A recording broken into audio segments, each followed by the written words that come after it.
Hello, Chiefs Kingdom, and welcome to the MKE Chiefscast live from the Wolf Den Special Edition, where we will be joined by a very special guest. As always, I'm Josh. And I'm Chris, and our special guest is enshrined in the Chiefs Hall of Fame. You know him as the Nigerian Nightmare. We have Christian Okoye on with us today. And we're, of course, joined by our hype man, producer extraordinaire, Brian, and presented by Complete Weddings and Events. Gentlemen, let's just go ahead and jump right into this. So, Christian, once again, thanks for being with us tonight. And so you grew up in Enugu, Nigeria, which is just a hop, skip, and a jump from Lagos. I think it's about 10 hours in a car, if I looked at the map correctly. Yeah, give or take. Yeah. And so you ended up in the States because you know an Olympian who has a lot of records in the 400-meter dash, Innocent and Egbenuke. Sorry. That's okay. Kind of stumbling over that. And he got you over to California back in the 80s to throw the discus, correct? Yeah, that's correct. Innocent and I were friends back in Nigeria. And he left to come to America in 1981. And I came a year after him. Gotcha. And he specifically recommended to the coaches to look at bringing you over to be on the team, correct?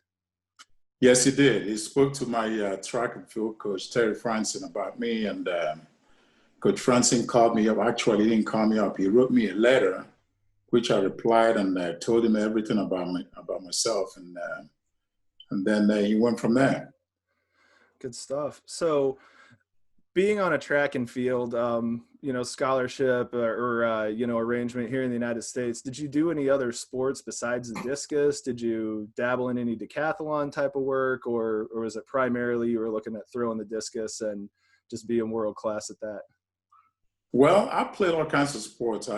Soccer was the main deal in Nigeria, of course, and I played a lot of soccer growing up. I thought I was going to be a professional soccer player, but I grew too big. And in track and field, I started out as a sprinter, and I was hurdling. I was doing the hurdles, and then of course I grew out of it. I grew too big. I switched to track. The field events, throwing the shot put, the discus, and the hammer. And discus is the main reason why I came to America to college. And, mentioning the decathlon, I actually thought about doing the decathlon, but the 9 events was good, but one event, the pole vault, scared me away. I couldn't. Yeah. Yeah, so I actually did a little track back in the day, nothing on the level that you were. Brian was so good at track that he played golf. But definitely know what you're talking about with the hurdles. There just certainly gets a point where that's just a really difficult one. But so then after that, you transitioned to the football team. And so going from the track and field to getting into the football sport, how difficult of a transition was that? It was very difficult. I mean, especially when I didn't play the game growing up. I didn't know anything about the game growing up. So it was extremely difficult. And the first time I was told about, Innocent actually invited me to go and watch the school football team play. We got there and I didn't like it. I told him, let's get out of here. And I didn't watch another football game until I decided to play. But when I started playing, it was a totally different game from soccer that I knew. It was every time I got back to the dorm room, I was very sore, headaches all the time. And it wasn't a thing that I wanted to get involved with. But my friends encouraged me to stay because they can see my size and speed and they thought I could play. So they encouraged me every time I decided that I'm going to quit. They encouraged me to stay on. My head coach, head track and field coach, I remember telling me every time I would come to him and say, Coach, man, I don't want to play this game anymore. He would say, Christian, they told me you're doing so well. Why don't you give it a week? Why don't you give it 2 weeks? And the week goes, extended to 2 weeks, 3 weeks, and then the season is over with. And then, Christian, why don't you go back and give it a try again? I went back the following year, and then the next thing you know, after playing 2 years, I graduated, and many scouts that came or read about me advised me to go back and play one more year because my eligibility is still on. So I went back for my third year, which is my fifth year in college now, and that changed everything. Gotcha. And then after that, I think we all know that you ended up playing for the Kansas City Chiefs, and I think everybody from Chiefs Nation is just absolutely over the moon happy that that's how everything ended up, working out. And so let's talk a little bit about the time with the Chiefs. What was it like to walk onto an NFL field for the first time coming from a small college in California? Well, before I tell you about my time with the Chiefs, I have to tell you because Azusa Pacific is not a big school. It's a very small school. And even playing my third year there and doing as well as I did, I wasn't visible to all the national, media. We didn't play on TV. So I was luckily invited to Senior Bowl, where in Alabama, where I went and they scored 4 touchdowns. That's how everybody knew me. That's how the Chiefs saw me. And that's still a record, isn't it, Christian? Yes, 4 touchdowns is still a record till today. Yeah. And so the Chiefs came, and they came back, and they came back again, and every time they came back, they wanted to do something different with me, but they couldn't understand how I could run as fast as I did, being as big as I was. So they drafted me in the second round, and the rest is history. Yeah. And so, and then your question about my time with the Chiefs, it's just a long one because, I actively played for the Chiefs for 6 years. And my time with the Chiefs was just completely awesome because I only played 3 years of organized football.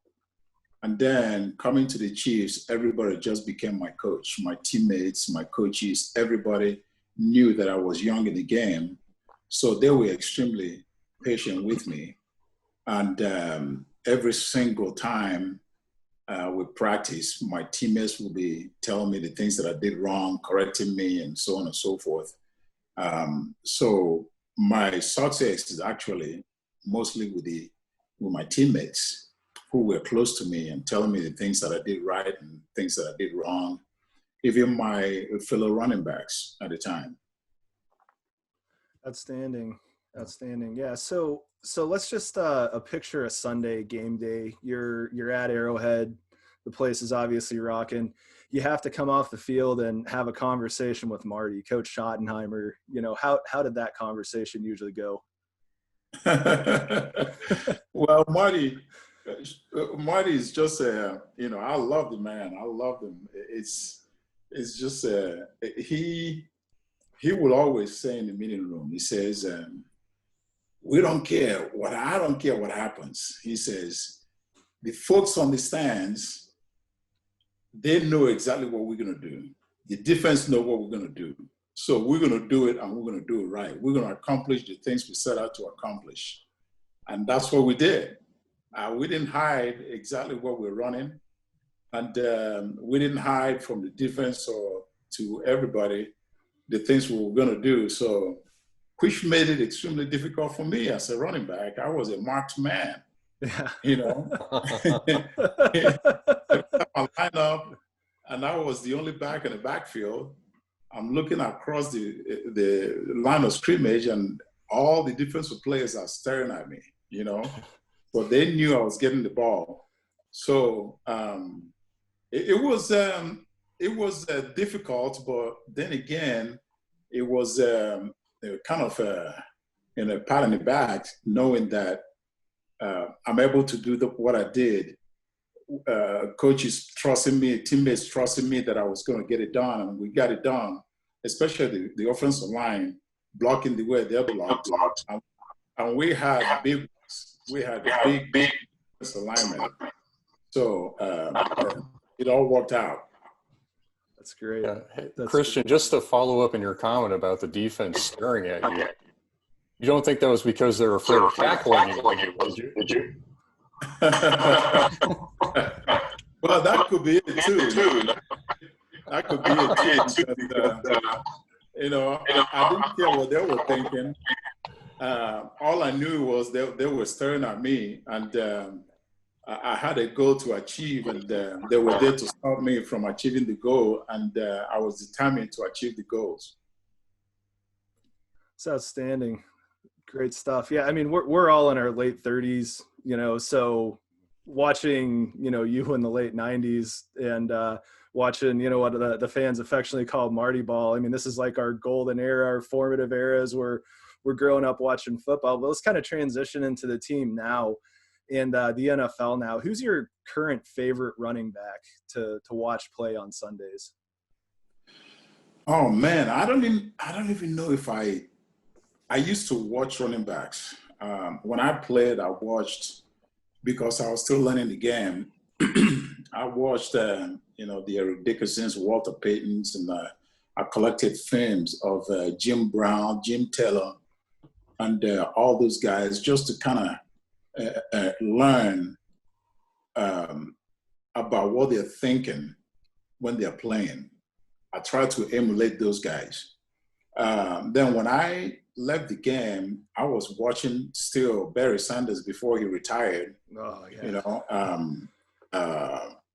I was watching LT from San Diego, who is a very extremely, you know, difficult guy to stop, even though it wasn't as big. So today I'm watching Derrick Henry, who's a big guy. They call him a big guy, but he's not 265 like I was. Yeah. You know, but he's the biggest guy in the game right now as a running back, and he's running the ball extremely well. I don't watch running backs as much as I did when I left the game and immediately after I left the game. But I watch all the Chiefs games today, man. I watch all the Chiefs games today because they put smiles on my face, and my friends and all the Chiefs Kingdom out there, and you guys too, man. So we're enjoying what's going on. Outstanding. Yeah. So do you like the style of play that the Chiefs play with right now, where it's run and gun and Mahomes running backwards and winging the ball down the field? Well, let me tell you, before the Super Bowl in Miami, I was interviewed by Jeremy Sharp, and he asked me, he says, what do you think about Mahomes? I said, well, if you watch him play, he's like a kid in the backyard playing with his friends, enjoying the game. You know what I'm saying? So there's no pressure. Even when he throws an interception, there's no pressure there. He comes back, that's time on the clock, we can still get it done, you know, which is the kind of attitude that you want your players to have. So people love him because of that attitude. His eyes is just right on whatever he wants to get accomplished, and he's getting it done, you know. So I think a great example of exactly what you're talking about was this Miami game. I mean, more interceptions than we're certainly accustomed to watching him throw, and he bounced back every single time. It was like a really big anomaly how they won that game with the number of times they turned it over. Was there anything else in particular from the Miami game that just jumped out at you other than that?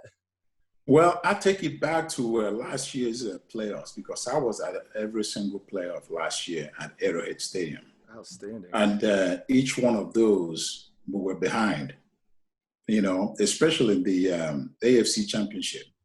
We were losing, and the guys were saying, oh man, not another year. I said, come on, guys, we still got time. We're going to win this game. Exactly. We're going to win. We're going to come back just like we did last week and the week before. So you guys calm down and watch. We're going to win this game. Sure enough, he came back and we won the game. So this last week when they were playing Miami, I had the same attitude. I knew something is going to happen, and it happened. In the Super Bowl, I had the same attitude when the 49ers were out over there celebrating in the end zone, thinking they won Super Bowl, and boom, big play to Tyreek Hill, and that changed the whole game right there. Awesome. After that, we scored touchdown, like boom, boom, boom. So I enjoy watching the Chiefs play just because of what Mahomes can do, and he's doing it. That's outstanding. So what do you think we're going to be seeing this coming Sunday against the Saints? More of the get down behind, or are we just going to get ahead and keep going?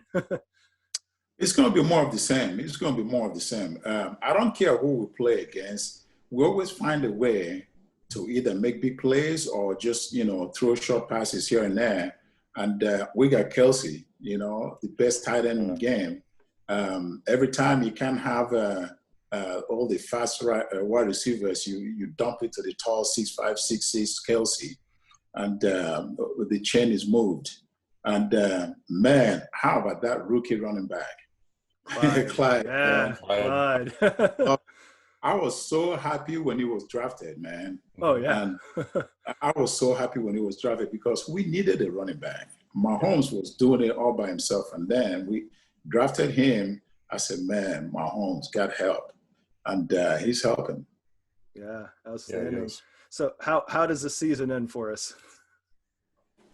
Well, I'm looking for us to go back to the Super Bowl. We're going to Tampa, man. Run it back, baby. I got my ticket already, so I'm going back to Tampa to see the Chiefs play. I don't care who we play against. I don't care if it's Green Bay. I don't care if it's Buccaneers. Whoever it is, we're going to find a way because right now the Chiefs are the best team in the game right now. Yeah.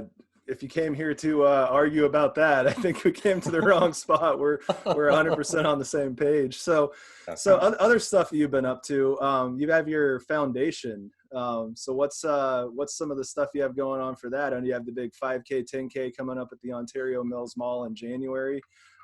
Yeah, I have. I formed my foundation in 1990. Grown up poor.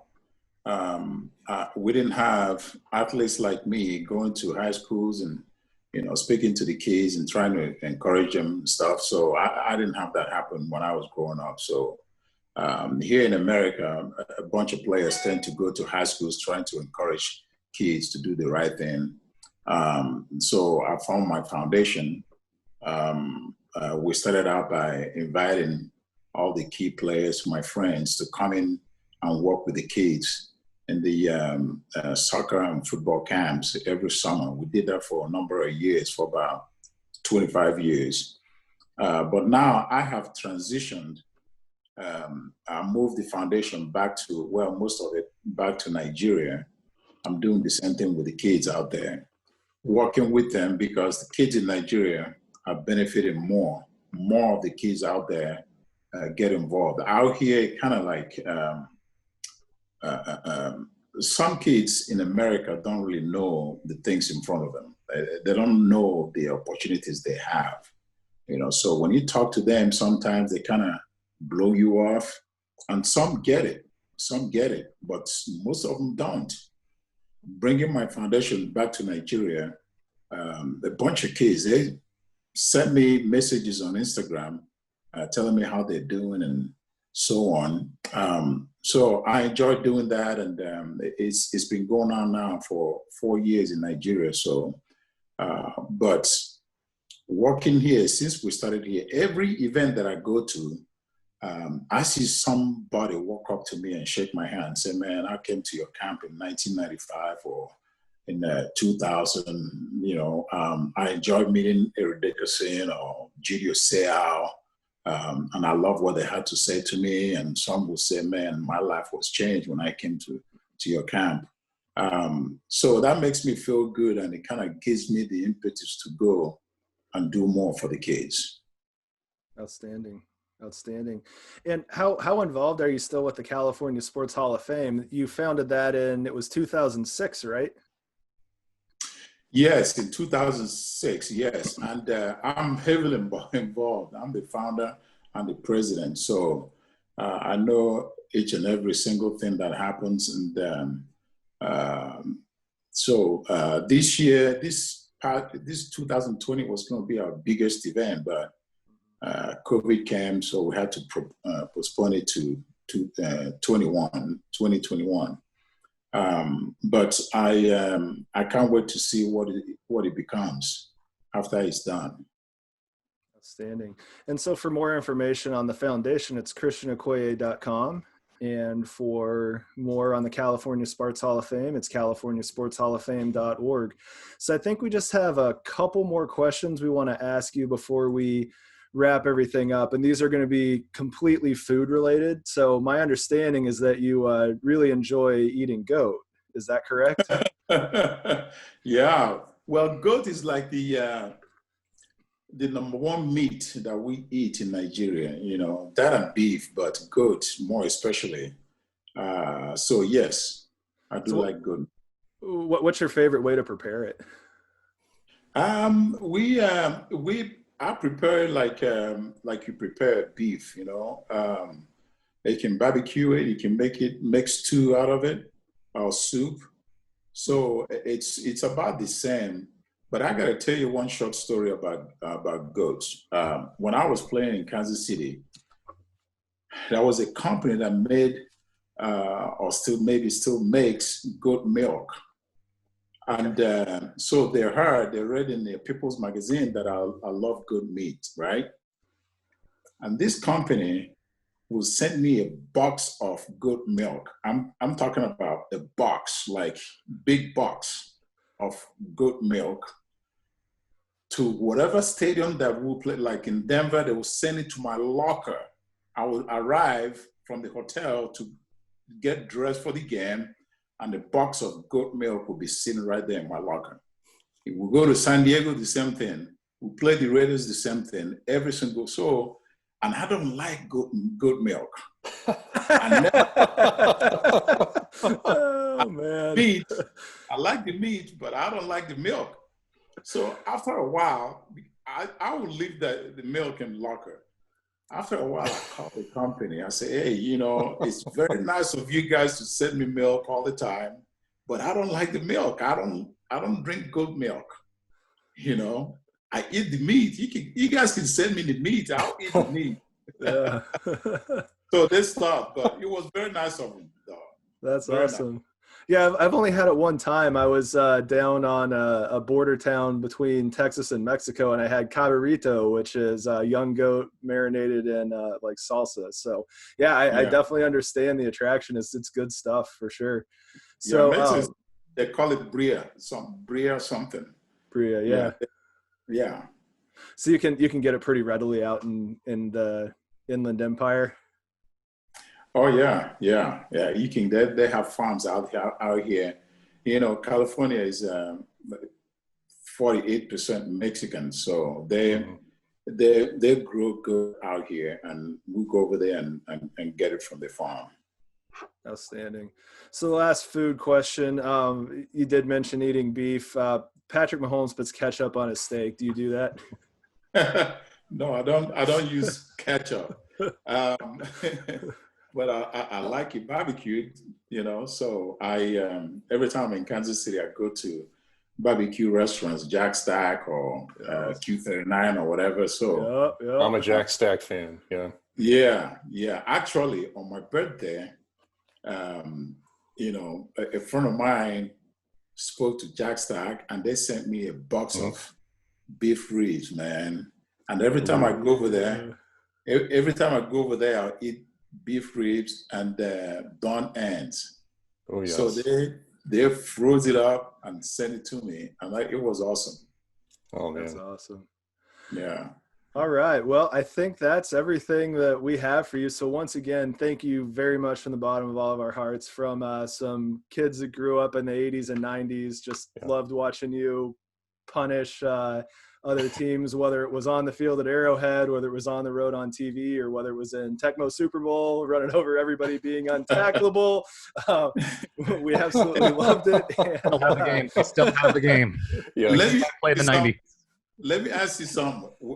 Are you guys the ones that do like Tecmo Super Bowl still during the Super Bowl. You do a meeting because somebody in Wisconsin, they've been inviting me to come over there to their party, but I haven't been able to go because it's too cold. As much as I'd love to take credit for that, no.